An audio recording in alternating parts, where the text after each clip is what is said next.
नमस्कार दोस्तों, स्वागत है आप सभी का हमारे YouTube चैनल प्राचीन ज्ञान कहानी में। प्रेम के बोल। एक गांव में एक मजदूर रहा करता था जिसका नाम हरिराम था।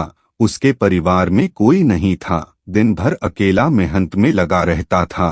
दिल का बहुत ही दयालु और कर्मों का भी बहुत अच्छा था। मजदूर था इसलिए उसे उसका भोजन उसे मजदूरी के बाद ही मिलता था। आगे पीछे कोई ना था इसलिए वो इस आजीविका से संतुष्ट था। एक बार उसे एक छोटा सा बछड़ा मिल गया। उसने खुशी से उसे पाल लिया। उसने सोचा आज तक वो अकेला था, अब वो इस बछड़े को अपने बेटे के जैसे पालेगा। हरिराम का दिन उसके बछड़े से ही शुरू होता और उसी पर खत्म होता। वो रात दिन उसकी सेवा करता और उसी से अपने मन की बात करता। कुछ समय बाद बछड़ा बैल बन गया।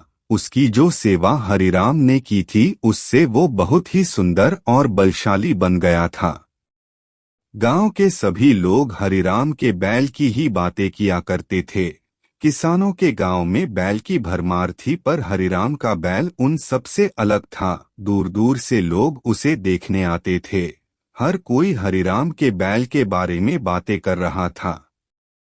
हरिराम भी अपने बैल से एक बेटे की तरह ही प्यार करता था। भले खुद भूखा सो जाए लेकिन उसे हमेशा भरपेट खिलाता था। एक दिन हरिराम के स्वप्न में शिव का नंदी बैल आया। उसने उससे कहा कि हरिराम, तुम एक निस्वार्थ सेवक हो। तुमने खुद की तकलीफ को छोड़कर अपने बैल की सेवा की है, इसलिए मैं तुम्हारे बैल को बोलने की शक्ति दे रहा हूँ। इतना सुनते ही हरिराम जाग गया और अपने बैल के पास गया।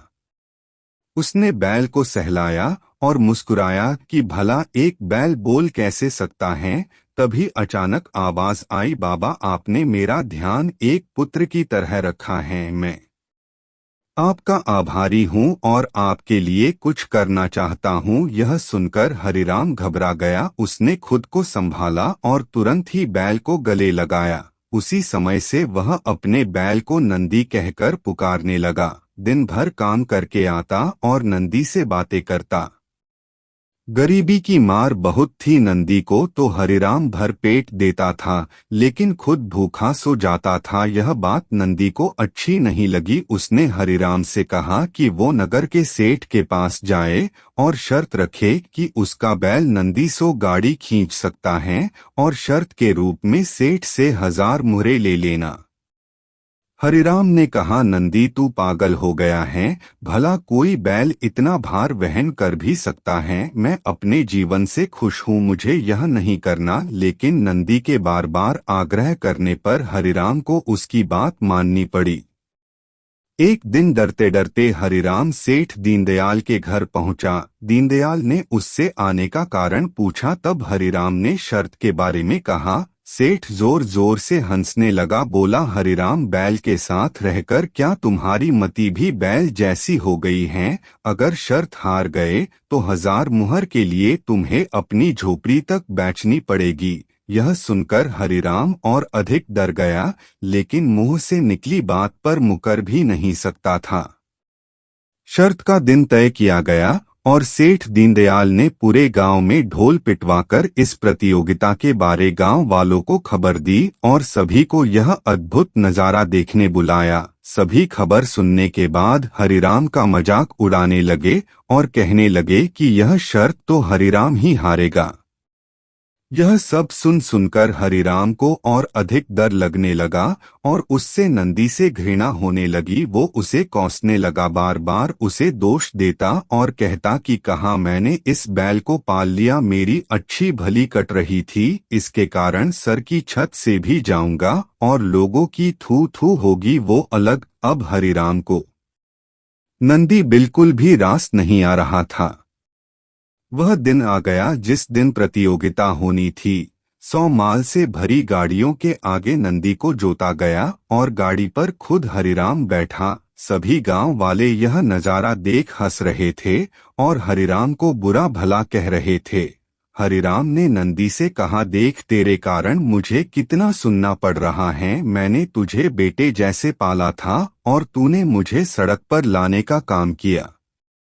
हरिराम के ऐसे घृणित शब्दों के कारण नंदी को गुस्सा आ गया और उसने ठान ली कि वो एक कदम भी आगे नहीं बढ़ाएगा और इस तरह हरिराम शर्त हार गया। सभी ने उसका मजाक उड़ाया और उसे अपनी झोपड़ी सेठ को देनी पड़ी। अब हरिराम नंदी के साथ मंदिर के बाहर पड़ा हुआ था और नंदी के सामने रो रो कर उसे कोस रहा था। उसकी बातें सुन नंदी को सहा नहीं गया और उसने कहा, बाबा हरिराम, यह सब तुम्हारे कारण हुआ। यह सुन हरिराम चौंक गया। उसने गुस्से में पूछा कि क्या किया मैंने? तुमने भांग खा रखी है क्या? तब नंदी ने कहा कि तुम्हारे प्रेम के बोल के कारण ही भगवान ने मुझे बोलने की शक्ति दी और मैंने तुम्हारे लिए यह सब करने की सोची, लेकिन तुम उल्टा मुझे ही कोसने लगे और मुझे बुरा भला कहने लगे। तब मैंने ठानी मैं तुम्हारे लिए कुछ नहीं करूंगा, लेकिन अब मैं तुमसे फिर से कहता हूँ कि मैं 100 गाड़ियाँ खींच सकता हूँ। तुम जाकर फिर से शर्त लगाओ और इस बार अपनी झोपड़ी और 1000 मुहरे की शर्त लगाना।